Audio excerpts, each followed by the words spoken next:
Hi friends, அனைவருக்கும் வணக்கம். லைஃப்பில் நம்ம எல்லாருமே ஒரு பிரேக் பிடிக்காத லாரி மாதிரி ஓடிக்கிட்டே இருப்போம். தறிக்கட்டு ஓடுற லாரி மாதிரி தான். எதற்காக ஓடுறோம், எதை நோக்கி ஓடுறோம், நம்முடைய இலக்கு என்ன அப்படின்றது சில பேர் கேட்டால் சொல்லுவாங்க. உங்கள் லைஃப்பில் உன்னுடைய லட்சியம் என்ன அப்படின்னா, நான் ஒரு நல்லா சம்பாதிக்கணும், வீடு வாங்கணும், இடம் வாங்கி வீடு கட்டணும், காரு வாங்கணும், நான் லைஃப்பில் செட்டில் ஆகணும், சொத்து பத்தெல்லாம் சேர்க்கணும் அப்படின்னு சொல்லுவாங்க.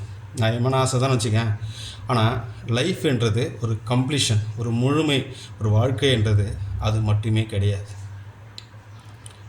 கடவுள் படைத்ததுலே மிக மிக ஒரு உன்னதமான ஒரு படைப்பு தெரியுமா மனுஷனில்? கை கால் கண் எதுவுமே கிடையாது. மகிழ்ச்சி என்ற ஒரு உணர்ச்சியை கடவுள் நமக்கு படைத்தான் தெரியுமா? அந்த கிளர்ச்சி அதுதான் வாழ்க்கையிலே உன்னதமான விஷயம். நினச்சி பாருங்கள். அந்த மகிழ்ச்சின்ற ஒரு உணர்ச்சியே இல்லைன்னு வச்சுக்கேன், நம்ம எல்லாருமே நமக்கு தேவைன்னா 3 வேளை சாப்பாடு தான். அதை சாப்பிட்டு ஒரு மூலையில் பேன்னு கிடப்போம், நடைப்பேனா மாதிரி. அப்போது லைஃப்பில் என்னது முக்கியம்?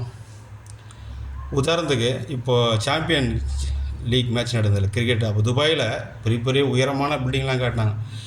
அது 100 அடுக்கு கூட இருக்குன்னு வச்சுக்கேன்.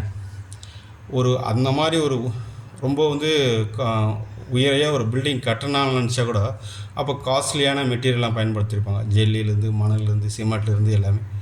ஆனால் இப்போது நீ காஸ்ட்லியான சிமெண்ட் எடுத்து ஒரு செவுத்தில் பூசி அப்ளை பண்ணி நீங்கள் பட்டி பார்த்தாலாம் அது காஞ்சிதுன்னா சுரண்டன்னு வச்சுக்கேன், அந்த சிமெண்ட்லாம் உதிர்ந்துடும். ஆனால் அதே சிமெண்ட்டில் தேவையான அளவு தண்ணீரை மிக்ஸ் பண்ணி நீங்கள் அந்த பில்டிங் கட்டி பாரு, அது மணல், கம்பி, செங்கல் எல்லாத்தையும் அது கிரிப்பாக பிடிச்சிக்கும். அப்போது லைஃப்பில் நமக்கு சொத்து பத்து, காரு, பங்களா, வசதி வாய்ப்பு இது எல்லாமே அந்த காஸ்ட்லியான மெட்டீரியல் மாதிரி தான்.